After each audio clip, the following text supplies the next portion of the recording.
students, আমি বেছি formally নকৰোঁ বাৰু আৰম্ভণিটো। আমি আজি এটা AI for tomorrow এটা ৱৰ্কশ্বপ কৰিছোঁ, ঠিক আছে। তো মই তাৰ পোনপ্ৰথমে অবজেক্টিভখিনি অলপমান তোমালোকক বুজাই দিওঁ, প্ৰগ্ৰেমটো আমি কি কৰিব খুজিছোঁ। তো আমাৰ যোনটো ইন'ভেশ্যন চেল, তোমালোকে গম পাইছা আমাৰ কলেজত এটা ইন'ভেশ্যন চেল হৈছে, ইয়াৰ আগতো তোমালোকে নিশ্চয় ফাংচন কিছুমান আহিছা। ইন'ভেশ্যন চেলটোৰ উদ্দেশ্য কি হয়? আমাৰ ইন'ভেশ্যন চেলটোৰ উদ্দেশ্য হৈছে যে স্কিল ডেভেলপমেণ্ট কৰা, আৰু তাৰ লগত মানে আমি মিলাই কিছুমান কাৰ্যসূচী লৈ থাকোঁ নহয় জানো।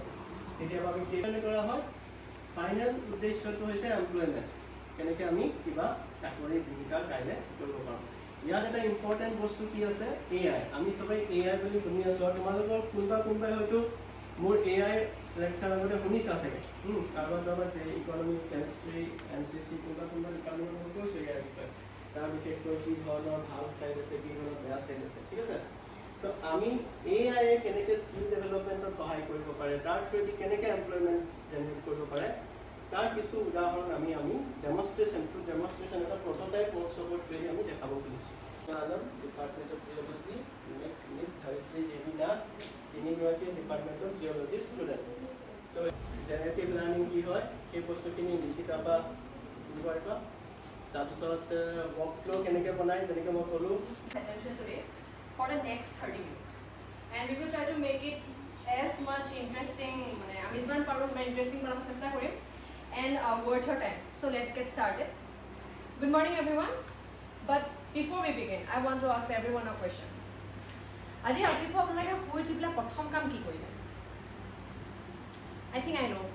আপোনালোকে ফাৰ্ষ্ট উঠি পেলাই আপোনাৰ মোবাইলটো আনলক কৰিলে, or maybe you check today's weather in the weather app, or maybe you scroll through your today's horoscope. যদি আপোনালোকে এইখিনিৰ পৰা কিবা এটা কাম কৰিলে, you have already interacted with the very thing we are here to discuss today, that is artificial intelligence. Now let me introduce myself again. I am Nishita Mohanto from the Department of Geology, along with my colleagues Sadia and Dhayitri. We are thrilled to welcome you all to today's workshop.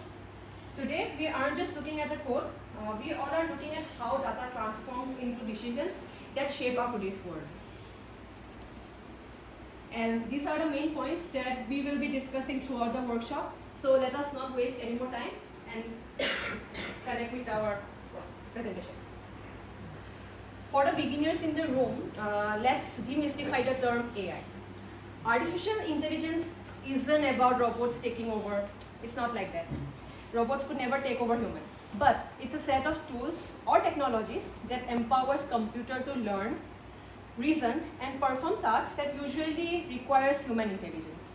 For example, you can say, I guess sober phone the Truecaller app to ase, right?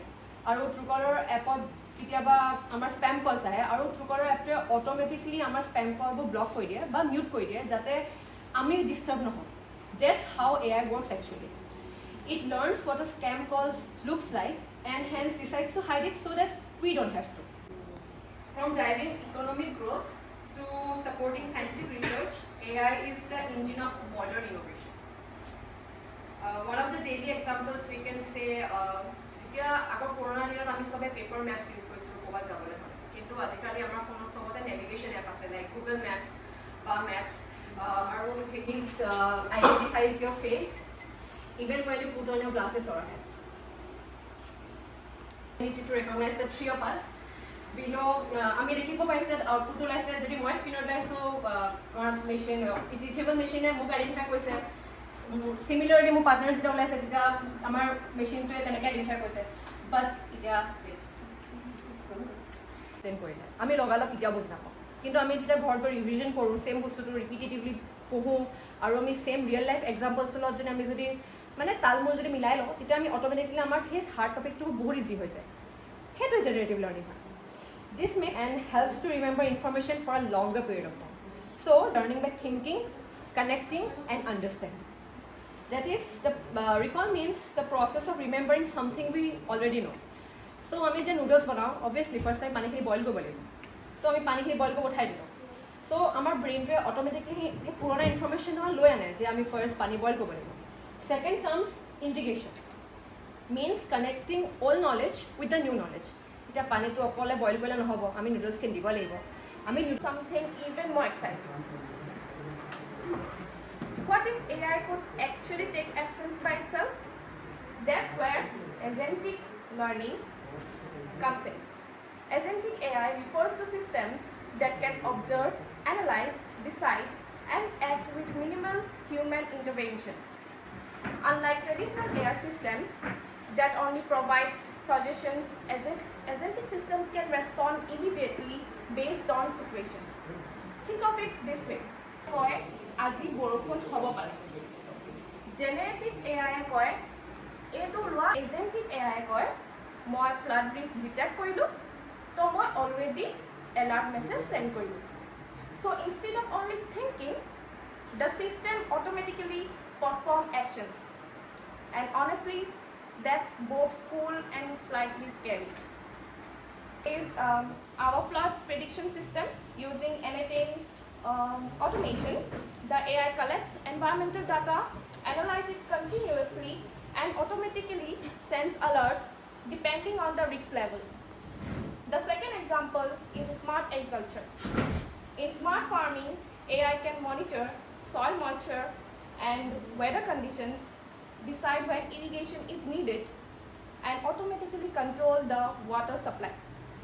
Rainfall data, river level data, and weather information are gathered. Then comes analysis and processing, where the AI checks whether the conditions indicate low, moderate, high, or severe. This acts like a decision maker. It checks if the situation is dangerous enough to send the alert. If the risk level is safe, the system simply stores the data for monitoring purposes. You can see the Excel sheet load there. হিচাপে ডিসিজন লম আমি যদি গাড়ী এখনৰ কিবা এটা speed monitor কৰোঁ তেতিয়া স্পীড মনিটৰ কৰা সেন্সৰ ব্যৱহাৰ কৰিম এআই উইল ৰিকুৱায়াৰ টাইমত অন কৰিব টাইমত অফ কৰিব ডিচিজনটো তাত লৈ থাকিব যে টাইম হৈছে অন কৰিব কোনোবা চাই থাকিব দৰকাৰ নাই Solar sensor in future. Presentation, let me ask you a simple question. Have you ever watered a plant and then forgotten about it for days? Or sometimes, have you ever given it too much of water? Have you? Yes, obviously right. So this small problem happens not only in our homes, but also farmers face these problems in the agricultural fields.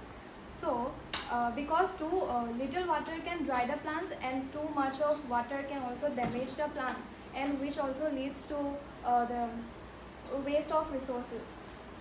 So focusing on these, we are presenting our project on smart agriculture using Arduino Uno, which is the main system.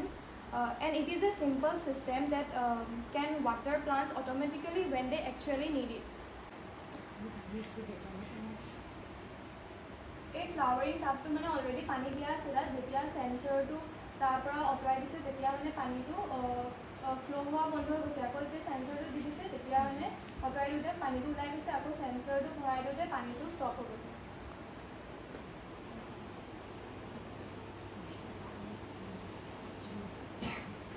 So through this model we are trying to show চাই ল'ব লাগিব মই cotton culture agriculture use কৰিছোঁ তাত কিমান লাগে T agriculture কিমান লাগে কেনেকুৱা মইশ্চাৰ যে তাপটো সোমাই দিয়াৰ লগে লগে চেন্সৰটোত সেই লিমিটটো মানে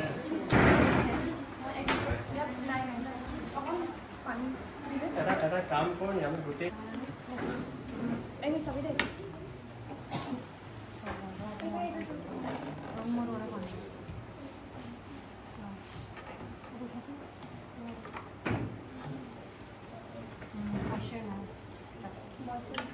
তাপটো মইশ্চাৰ নাই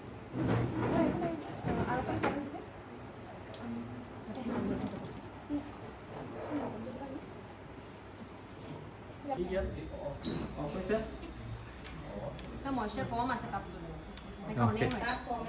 তাপত কম আছে ঠিক আছে যদি মইশ্চাৰ বেছি থাকিলে এটা অট'মেটিক অফ হৈ গ'ল উল্টাটো ব্লক মই নাই